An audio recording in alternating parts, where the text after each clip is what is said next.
जगत में जिसका जगत पिता रखवाला और उसे मारने वाला हमने कोई नहीं निहारा। जिसका रखवाला भगवान है उसे लोगों कोई मारने वाला नहीं है। लेकिन होना चाहिए प्रेम प्रभु से सच्चा, होए न बिल्कुल कच्चा, और घूमे मर्द का बच्चा, उसे दे न सके तनिक भी कोई बच्चा। जो भगवान से प्रेम करता है, भगवान की भक्ति करता है, लोग उसका कोई कुछ बिगाड़ नहीं पाता। क्यों? प्रभु प्रेमी का तकरार न कुछ कर सकती, प्रभु प्रेमी का तकरार न कुछ कर सकती, प्रभु प्रेमी का तलवार न कुछ कर सकती, और प्रभु प्रेमी का सरकार न कुछ कर सकती। जो भगवान से प्रेम करता है उसका दुनिया में लोगों कोई कुछ बिगाड़ने वाला नहीं है। उद्धव जी ने कन्हैया से पूछा, प्रभु एक बात बताओ, तुम्हें हंसी कब आती है? बोले 2 बार। पहली बार मुझे जब हंसी आती है कि जब मैं किसी के काम को बनाता हूँ और ये दुनिया वाले उसको बिगाड़ने की कोशिश करते, तब हंसी आती है, क्योंकि जिसकी मैं बनाता हूँ उसकी कोई बिगाड़ नहीं सकता। और दूसरी बार जब हंसी आती है जब मैं किसी की बिगाड़ता हूँ और ये दुनिया वाले उसकी बनाने की कोशिश करते हैं, तब हंसी आती है, क्योंकि जिसकी मैंने बिगाड़ी उसकी दुनिया में किसी ने बना नहीं पाई। तो याद रहे, भगवान जिसकी बनाते कोई बिगाड़ नहीं सकता, और जब बिगाड़ते फिर कोई माई का लाल बना नहीं सकता है।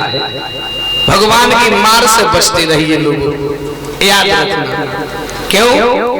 जो भगवान से डरता है, जिसे भगवान का खौफ है, भय है, डर है, वो फिर दुनिया वालों से उसे कोई खतरा नहीं रहता है। क्योंकि जो भगवान से डरता है वो कभी कोई गलत काम ही नहीं करेगा, और जब गलत काम ही नहीं करेगा तो फिर दुनिया में उसे किसी का कोई खतरा नहीं रहता है।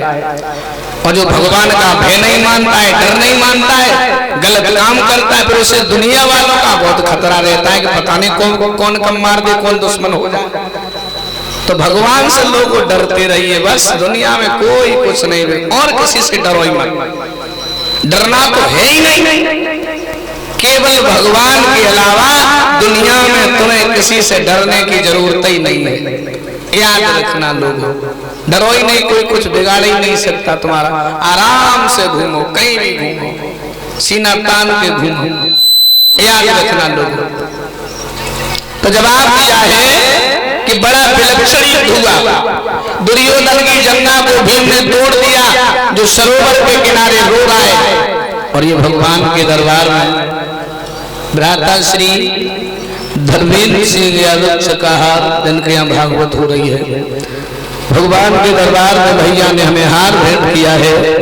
एक हार भ्राता सर्वेंद्र सिंह गांव चकाहार से, और समुद्र भ्राता मनोज कुमार रायपुर से। मैं कामना करता हूँ परमात्मा कन्हैया धन के भंडार भरते रहे। बोले गोविंद भगवान की।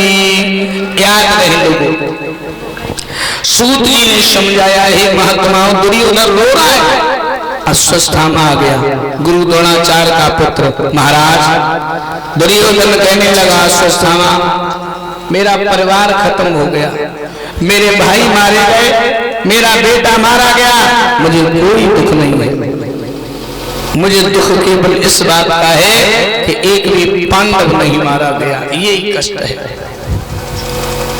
तो अश्वत्थामा कहने लगा, हमारे लायक कोई काम हो तो बताइए। बोले अगर आप हमारे लिए कुछ करना चाहते हो तो उन 5 पांडवों के सर काट करके हमें दे दो, मेरी अंतिम इच्छा है। बोले जरूर मार देंगे। और लोगों एक बात और बता दो, जो नीच होता है उसके विचार नीचे ही से मिलते हैं, जैसा दुर्योधन और वैसा अश्वत्थामा। जवाब दिया ठीक है।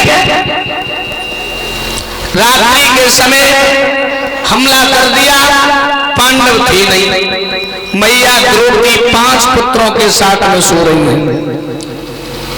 पांडव समझ करके अश्वत्थामा ने 5 के सर काट लिए और दुर्योधन के पास आया, बहुत खुश हुआ कि तुमने बहुत अच्छा किया, मेरे 5 दुश्मन मार दिए, मुझे भीम का सर दो, मैं उसे अपने हाथों से जो है मसलूंगा, क्योंकि उसने मेरी जंघा को तोड़ा है।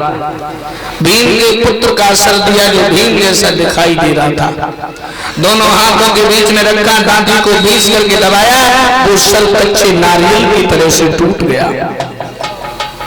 दुर्योधन बोला, और अश्वत्थामा ये सर भीम का नहीं है, अरे जिस भीम के सर पर हजारों गदाओं का हमने प्रहार किया तब नहीं फूटा, तो आज जरा सी ताकत लगाने से टुकड़े टुकड़े कैसे हो गया? ये सर भीम का नहीं है। जब देखा तो लोगों को पांडवों की संतानें थी, पांडव नहीं। दुर्योधन इतना दुखी हुआ, उसी स्थान पर उसकी मौत हो गई, मर गया। सवेरा हुआ, मैया द्रौपदी ने देखा कि 5 पुत्रों के धड़ पड़े हैं, लोगों सर नहीं है। अगर माँ का एक बेटा खत्म हो जाए तो बंधु माँ पागल हो जाती है। और 5 बच्चों की लाश पड़ी है सामने। माँ के लिए लोगों सबसे बड़ा कष्ट है कि बेटे की लाश सामने रखी हो, क्योंकि माँ की ममता से बढ़कर के दुनिया में कुछ नहीं है। बेटे की मौत को बाप भूल जाता है, भाई भूल जाते हैं भाई की मौत, बहनें भूल जाती, रिश्तेदार भूल जाते हैं, आपके मित्र भी आपको भूल जाएंगे, लेकिन माँ अपने बेटे की याद करके लोगों सारी जिंदगी रोती रहती है। इतना प्यार करेगा कौन जितना माँ करती है, इतना प्यार करेगा कौन जितना माँ करती है। और जब बेटा परदेश को जाए तो माँ रोया करती है। याद रहे, माँ से बड़ा सारी पृथ्वी पर बंधु कोई नहीं है। माँ की दुआ कभी खाली नहीं जाती, माँ की दुआ कभी खाली नहीं जाती, और माँ की दुआ भगवान से टाली नहीं जाती। 4 बच्चों को मजदूरी करके माँ पाल लेती है, मगर 4 लड़कों पर मिलकर के एक माँ नहीं पाली जाती। याद रहे, माँ की वजह से मैं इस दुनिया में आए, दुनिया को देख रहा हूँ। पुत्र से बिछड़ने का सबसे बड़ा कष्ट लोगों माँ को होता है। माँ कभी भूलती नहीं है बेटे को। और मैं तो सच कहूंगा, भगवान ये दुख किसी भी माँ को न दे।